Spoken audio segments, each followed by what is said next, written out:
Hello! Eh bien, si vous êtes sur cette vidéo, c'est que vous avez passé le P2 brillamment. On continue dans notre parcours donc, de Data Scientist. On attaque du coup maintenant le projet 3. Alors, le premier projet était très orienté Data Analysis. Le deuxième projet va être également Data Analysis, mais encore une fois, un cran au-dessus en termes de complexité des données, en termes de problématiques de data. Et puis on va attaquer aussi les problématiques de tests statistiques, de réduction de dimensionnalité et d'autres joyeusetés. Donc on franchit un cap et dans la complexité data et dans l'approfondissement de la problématique des data analyses. On va, comme à chaque début de vidéo, rappeler qu'il est très facile de se perdre dans les données, de se perdre dans le DA et de se perdre dans la quantité de features et qu'on va faire un gros travail au début à la fois sur le fait de bien sélectionner les données, et puis on va essayer aussi de travailler de façon itérative, d'avancer vite et bien, éventuellement de revenir sur les données.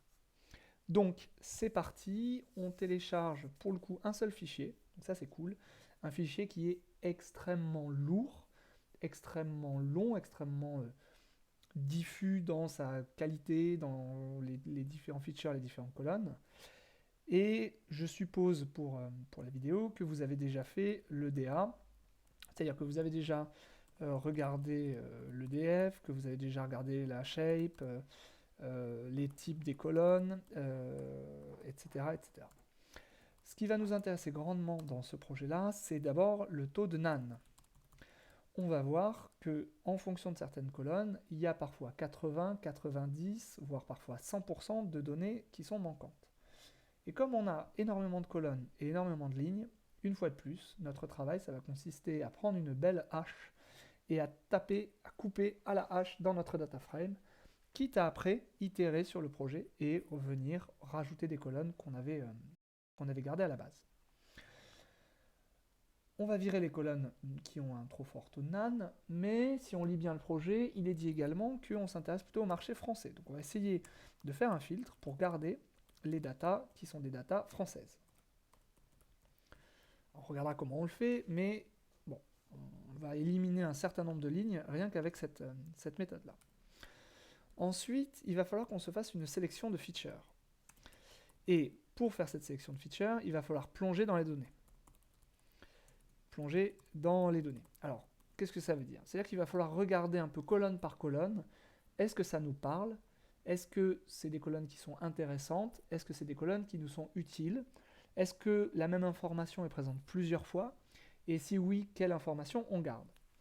Alors, je conseille vraiment, c'est idiot, hein, mais je parlais du métier, de l'interprétation du sens des données.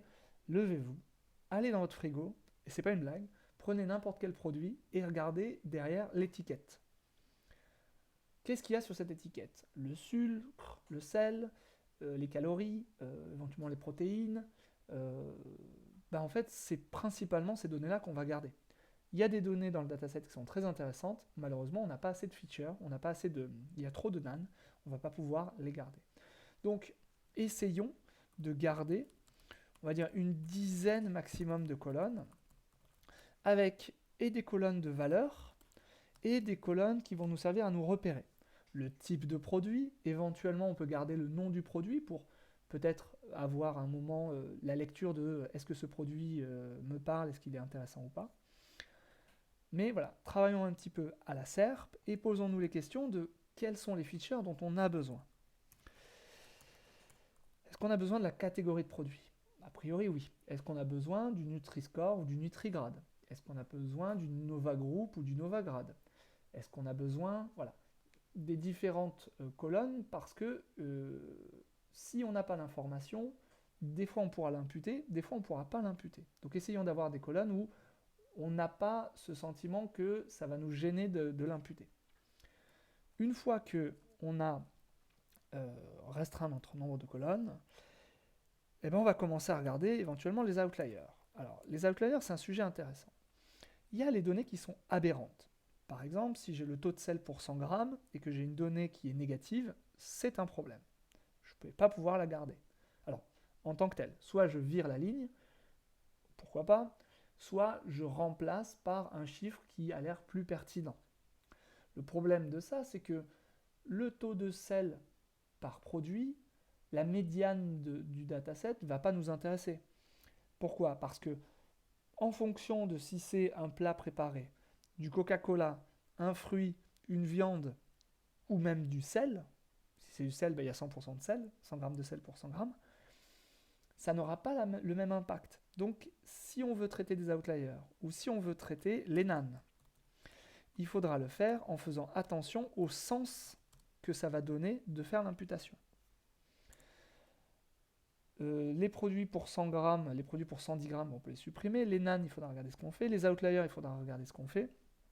Et petit à petit, on va glisser vers le DA, enfin la partie vraiment analyse, où on va d'abord essayer de se faire des analyses univariées, puis éventuellement bivariées. Alors lesquelles faire, ça c'est un... Et éventuellement multivariées. On va se faire des box plots, donc on va faire pas mal de visualisations, des box plots, on va se faire des displots, on va se faire on va couvrir les basiques de la visualisation.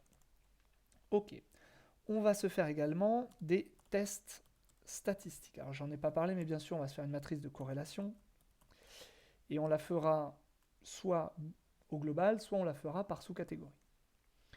On va se faire également des analyses, parce que corrélation c'est facile, c'est numérique contre numérique. Ok.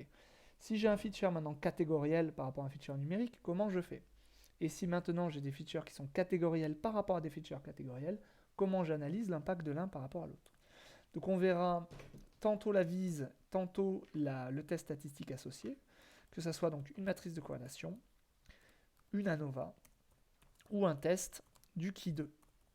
Et à chaque fois, on se dira, la vise va avec le test. Ok. On essaye de conclure un petit peu là sur ce data frame, sur cette analyse, et se posera la question de l'application de l'app que l'on veut faire. Alors, ça apparaît pas grand-chose dit comme ça, mais on verra qu'on a beaucoup à travailler là sur le fait de réduire la dimensionnalité, beaucoup à travailler sur les problématiques de nos données. Et comme on va garder quand même une 10, quinzaine grand maximum de colonnes, il va falloir qu'on travaille beaucoup sur les analyses univariées, bivariées, multivariées. Je vous conseillerais plusieurs chaînes à regarder, notamment sur la partie data analyse. Je dois avoir une vidéo justement qui liste les chaînes intéressantes pour la partie analyse, donc je les donnerai. En mentorat, où on peut les retrouver sur la stack, je crois que c'est Miscellaneous, MISC. Une fois qu'on a fait tout ça, en fait, on a bouclé le projet. On peut toujours revenir complémenter notre analyse, rajouter des colonnes. Le problème, c'est que plus on va rajouter des colonnes, plus on va rajouter soit des outliers, soit des nanes. Donc se posera le sens des données qu'on rajoute. Mais on a déjà pas mal à couvrir entre le pré-traitement du data frame, le nettoyage, les analyses, l'introduction aux tests statistiques, et puis, une autre chose dont je n'ai pas parlé, on va se faire des premières techniques de réduction de dimensionnalité. On va notamment couvrir ce qu'est une PCA, comme Principal Component Analysis. Je n'en ai pas parlé, mais ça fait partie du projet.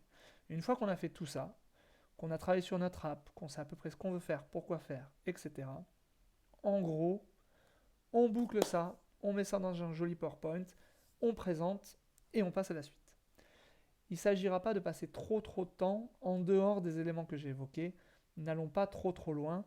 Les autres projets sont suffisamment chronophages, suffisamment complexes et suffisamment intéressants pour que on ne, entre guillemets, traînaille pas sur ce projet. L'objectif, c'est d'approfondir la maîtrise de la data analysis, de voir beaucoup de sujets sur les stats, les visualisations, la PCA. Une fois qu'on a ça, c'est bon, on passe à la suite.